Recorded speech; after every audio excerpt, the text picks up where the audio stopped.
नमस्कार साथियों, वाजपेयी टेक्निकल में आप सभी का स्वागत है। कोशिश कर रही हूँ क्लास पूरी कंटिन्यू रखूँ, क्लास ब्रेक ना हो। और आज हम लोग यूपीपीसीएल से रिलेटेड जितने भी क्वेश्चन ट्रांसफार्मर से रहे हैं और ट्रांसफार्मर के न्यूमेरिकल आप लोगों को नहीं समझ में आ पाते हैं तो हम आज उस पर जोर देंगे। ठीक है, पहले तो हमने लिस्ट ऑफ फॉर्मूला बना रखा हुआ है।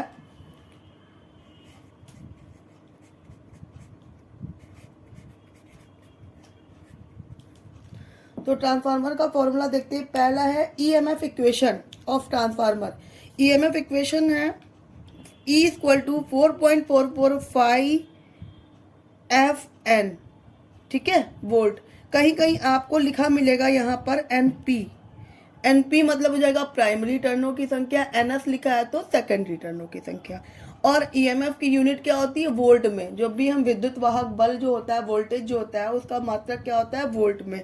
छोटी छोटी चीजें पकड़ते चलिए। पेपर बहुत लेंथी में वीडियो नहीं बनाती हूँ, 15, 20, 25 मिनट का वीडियो होता है। जितने भी मेरे अभी तक के वीडियो पड़े हैं आप लोग सब देख डालो, जितने लोगों ने कल मुझसे जो जुड़े हैं नए। और आज जो मैंने कल डीसी जनरेटर का वो दिया हुआ था, लिस्ट ऑफ फॉर्मूला बनाया था, वो आपको आज टेलीग्राम चैनल पे अभी मिल जाएगा 5-10 मिनट में, जैसे ये खत्म होगा। देखिए मैंने इसको डिस्क्राइब किया है भैया, ये होता क्या क्या है। ट्रांसफार्मर की प्रत्येक वाइंडिंग में उत्पन्न होने वाला ईएमएफ 3 कारकों पर निर्भर करता है। भैया ये दिल्ली मेट्रो का क्वेश्चन था और यहाँ पर क्या हुआ, यहाँ पर ये ईएमएफ इक्वेशन मैंने आपको बताई थी तो मैंने एक क्वेश्चन साथ में और कंप्लीट करवा दिया। तो ट्रांसफार्मर की ईएमएफ इक्वेशन क्या होती है? E equal to 4.445 FN। अब ट्रांसफार्मर की प्रत्येक बाइंडिंग में उत्पन्न होने वाला ईएमएफ किस पे निर्भर करता है? इस पे निर्भर करेगा, F पे निर्भर करेगा, N पे निर्भर करेगा। ये होता क्या है नीचे मैंने इसको डिस्क्राइब कर दिया है। जिन्होंने क्लास कभी नहीं ली है, कभी इलेक्ट्रिशियन नहीं पढ़ा है, वो भी जुड़े रहे हैं। मैं 110% गारंटी देती हूँ, अगर मेरे पढ़ाए हुए साथ साथ चलेंगे तो वो यूपीपीसीएल में हमारे साथ जरूर होंगे। हमारे पढ़ाए हुए हमारे साथ काफ़ी स्टूडेंट हमारे साथ में ही हैं और हमारे साथ अगल बगल बैठ के जॉब कर रहे हैं। और तो बात छोड़िए। देखिए तो 5M मैग्नेटिक फ्लक्स।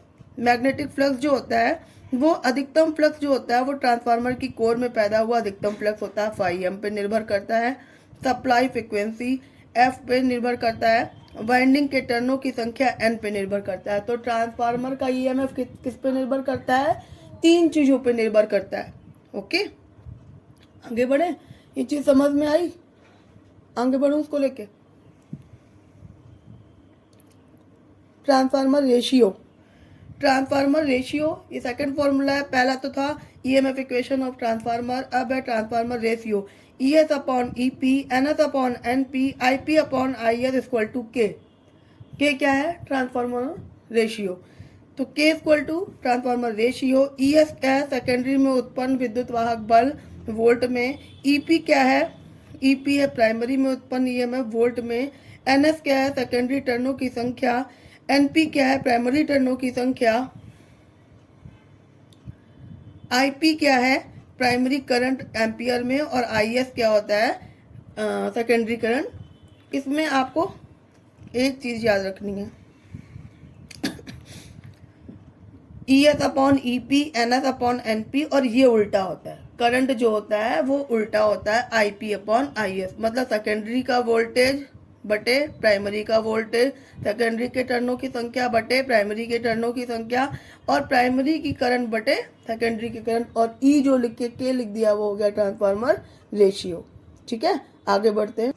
देखिए भैया ये इसरो का क्वेश्चन है, इसरो में पूछा गया है। ये इसरो का पेपर है मेरे पास, ये जो पेपर मैं आपको दिखा रही हूँ ये देखिए, इसरो इसरो का पेपर है और ये सैटेलाइट सेंटर बेंगलुरु का पेपर है। इसमें देखो ये क्वेश्चन पूछा गया है, जो न्यूमेरिकल आया है, मैं वो आपको न्यूमेरिकल दिखाती हूँ ट्रांसफार्मर से रिलेटेड। देखो इसमें ये न्यूमेरिकल आया है कि 1000 प्राइमरी वर्तन वाले ट्रांसफार्मर को 250 वोल्ट एसी से कनेक्ट किया जाता है तो सेकेंडरी वोल्टेज 400 है के लिए लिया है, तो सेकेंडरी के टर्नों की वोल्टेज बताना है। ठीक है, ऑप्शन दे रखे हैं 1600, 250, 400 और 1250। तो यही क्वेश्चन पेपर, ये देखिए मैंने यहाँ पे नोट किया हुआ है क्वेश्चन। मैं सारे पेपर में आए हुए ट्रांसफार्मर से रिलेटेड जितने भी क्वेश्चन है आप लोग करो, मैं इस पे कराने बैठूंगी तो बहुत ज़्यादा हो जाएंगे। मैं आपको हिंट कर करके समझाती जाऊंगी और आप लोग करते जाओ। अब देखो इसमें क्या दिया है, प्राइमरी टर्नों वाले ट्रांसफार्मर, मतलब कि आपको एनपी का मान दे रखा गया है। एनपी बराबर 1000 टर्न। फिर उसके बाद देखो वीपी 250 वोल्ट सप्लाई से कनेक्ट किया गया, मतलब कि वीपी 250 वोल्ट। उसके बाद क्या किया गया है, एक सेकेंडरी वोल्टेज 400 वोल्ट है, मतलब एनएस का मान दे रखा गया आपको 400 वोल्ट। अब आपसे पूछ रहा है सेकेंडरी के टर्नों की संख्या बताइए। सॉरी, वीएस दे रखा गया है, 400 वोल्टेज दे रखा गया है, वीएस दे रखा और एनएस का मान आपसे पूछ रहा है। तो भैया फॉर्मूला मैंने क्या बताया था आपको, एनएस इक्वल टू एनपी बराबर वीएस इक्वल टू या ईएस इक्वल टू, ये वोल्टेज भी वीएस भी लिख सकते हैं और ईएमएफ की जगह ई भी लिख सकते हैं, वीपी। ठीक है, अब हमसे पूछ क्या रहा है, हमसे पूछ रहा है ये एनएस का मान पूछ रहा है, तो हम यहाँ पे ये लिखेंगे एनएस और इसको पक्षांतर करेंगे VS multiply by NP upon VP. मान रखो, फटाफट रखो सब लोग। वीएस का मान कितना दे रखा गया है 400, एनपी का मान कितना दे रखा गया है 1000, वीपी का मान कितना दे रखा गया है 250। 250 बटे 1000 कितना होता है, भाग दो जल्दी से, 4। फिर इसमें 4 का मल्टीप्लाई किया, 4 को 16, आ गया 1600 टर्नों की संख्या। ऑप्शन ए हमारा सही हो गया। आया समझ में आप लोगों को, आप सभी को समझ में आया। इस तरीके अभी तक के जितने भी पेपर आपके पास हो, आप एक कॉपी बनाओ, न्यूमेरिकल कॉपी, उसमें डालो और पहला चैप्टर डालो डीसी जनरेटर। डीसी जनरेटर की पहले लिस्ट ऑफ फॉर्मूला लिखो, उसके बाद उस पेपर को पलट पलट के पहले डीसी जनरेटर से जितने भी क्वेश्चन आए हैं न्यूमेरिकल पोर्शन में सारे कर डालो। फिर लिस्ट ऑफ फॉर्मूला ट्रांसफार्मर का चैप्टर डालो, उसमें सारे पेपर को, जो नहीं आता फोटो खींच के मेरे को व्हाट्सएप नंबर पे करो और टेलीग्राम पे पर्सनली करो, मेरे को भेजो, हम लोग सॉल्व करते हैं।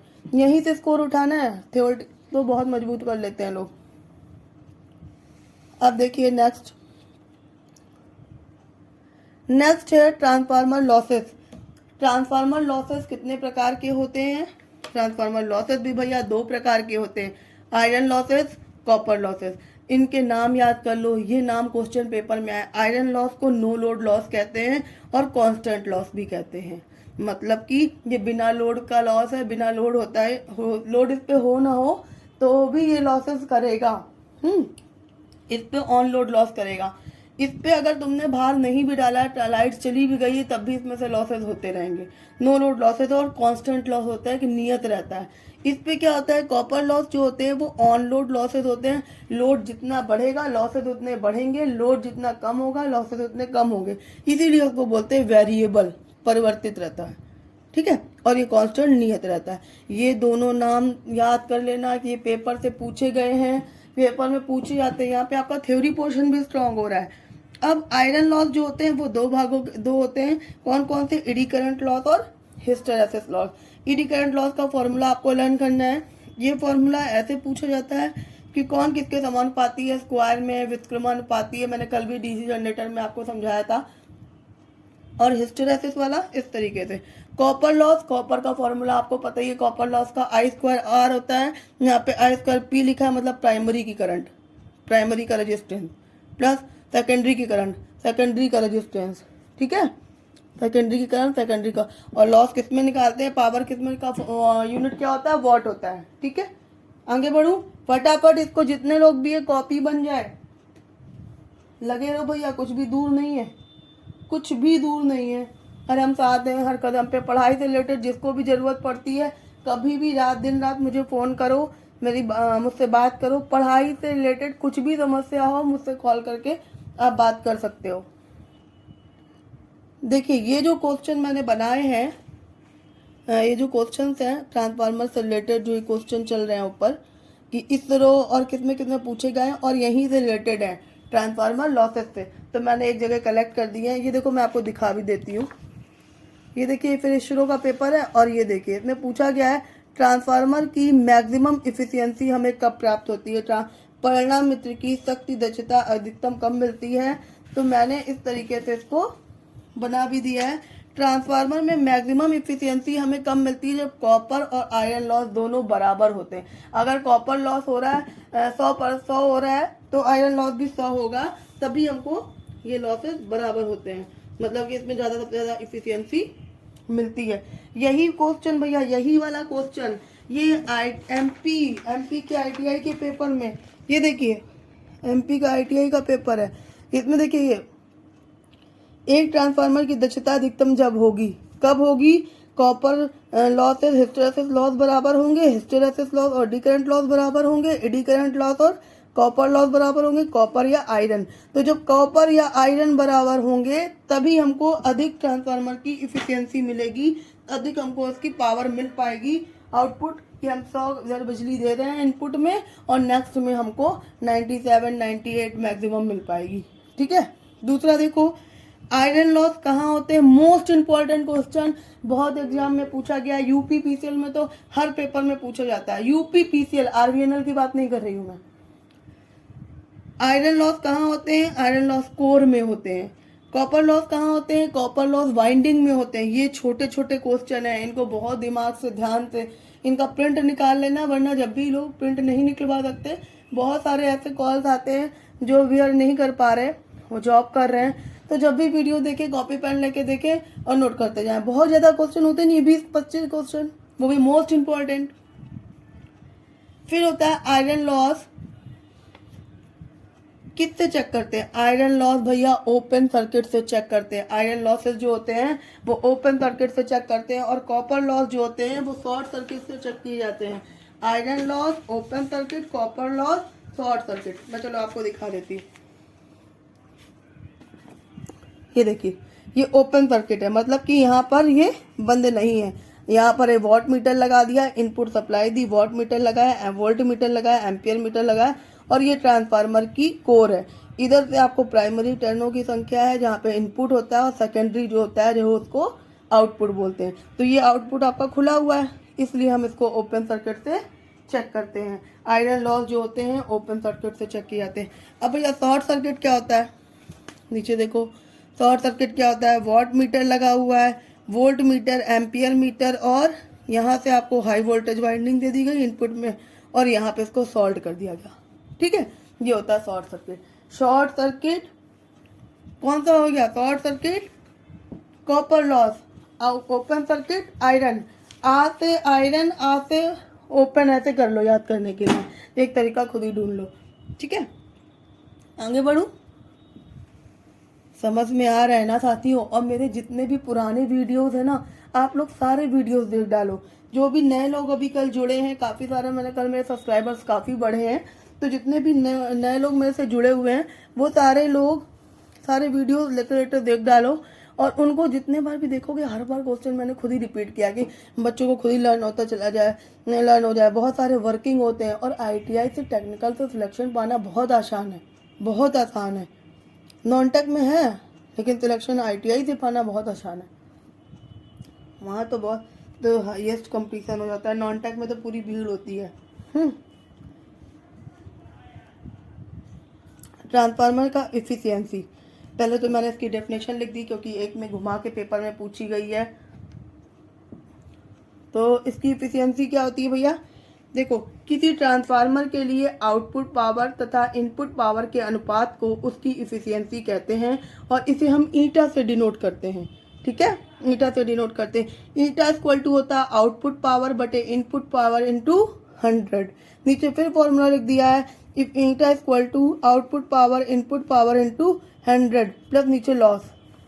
ये फॉर्मूला आपको लर्न करना पड़ेगा। एक देखिए ये मोस्ट इम्पॉर्टेंट, इससे बहुत क्वेश्चन आते हैं, वोल्टेज रेगुलेशन। वोल्टेज रेगुलेशन में क्या होता है, वोल्टेज रेगुलेशन होता है no load voltage minus full load voltage बटे नो लोड वोल्टेज इंटू 100। नीचे मैंने इसको डिवाइड कर रखा है, डिफाइन कर रखा है, कैसे है, वी आर जो होता है वोल्टेज रेगुलेशन होता है, नो लोड वोल्टेज मतलब जीरो लोड पे, कुछ लोड लिया ही नहीं है तो voltage regulation, no load voltage. फिर जो फुल लोड वोल्टेज है वो सेकेंडरी का फुल लोड वोल्टेज। बस इसमें इतना ही था। आगे मैं एक न्यूमेरिकल और दिखा देती हूँ, यूपीपीसीएल का, वो सॉल्व कर लेते हैं। साथियों हमें एक एक नंबर कलेक्ट करना है, तब जाकर हम पहुंच पाएंगे अपनी मंजिल पर, क्योंकि एक एक नंबर हमारे लिए बहुत महत्वपूर्ण नंबर है टेक्निकल में। क्योंकि जब हम बाद में आकर पेपर मैच करते हैं तो 3 नंबर 4 नंबर, एक बार मेरा सिलेक्शन यूपीपीसीएल में ही मतलब उस टाइम पे मेरिट गई थी 139 जनरल कैटेगरी की, तो 139.37 थी और मात्र 0.37 से मेरा सिलेक्शन रुक गया था। और जितने लोग हम लोग साथ में ग्रुप में पढ़ते थे सब सिलेक्टेड हो गए थे। तो आप समझ लो आपको कितने जोरदारी से पढ़ाई करनी है, और मतलब आपको एक एक नंबर कहाँ से हम खींचे, एक एक नंबर को हमारा, आप पर डे टेस्ट पेपर लगाइए, पर डे लगाते रहिए, क्योंकि उसमें से आपको समझ आएगा कि कहाँ मेरा रुक रहा है, कितना स्कोर हम 150 में लेके आ पा रहे हैं। ठीक है, चलिए ये भी क्वेश्चन एग्जाम पेपर का ही है। किसी 3 phase star delta 1400 volt step down transformer की सेकेंडरी वाइंडिंग में प्रति फेज 40 टर्न है, प्राइमरी वाइंडिंग के प्रति फेज 40 टर्न की संख्या ज्ञात करो। सबसे पहले हम क्वेश्चन जब करते हैं तो हम देखते हैं हमें क्या क्या दे रखा गया है। तो इसमें हमें क्या क्या दे रखा गया है, प्राइमरी प्रति फेज दे रखा गया है, मतलब कि ईपी का मान दे रखा गया है, ईपी दे रखा गया है, कितना दे रखा गया है, 11,000 वोल्ट। ये स्टार में है 11,000 वोल्ट। ठीक है, 11,000 वोल्ट दे रखा गया है। और सेकेंडरी की वोल्टेज कितना दे रखा गया है, 400 वोल्ट। ये स्टार में 11,000 और सेकेंडरी जो उसका वापस कर रहा, मतलब स्टेप डाउन ट्रांसफार्मर है। यहाँ 11,000 इधर कम हो गया तो स्टेप डाउन ट्रांसफार्मर। तो ES इक्वल टू क्या हो जाएगा, 400 वोल्ट। अब 400 वोल्ट है, इसको ये क्या है,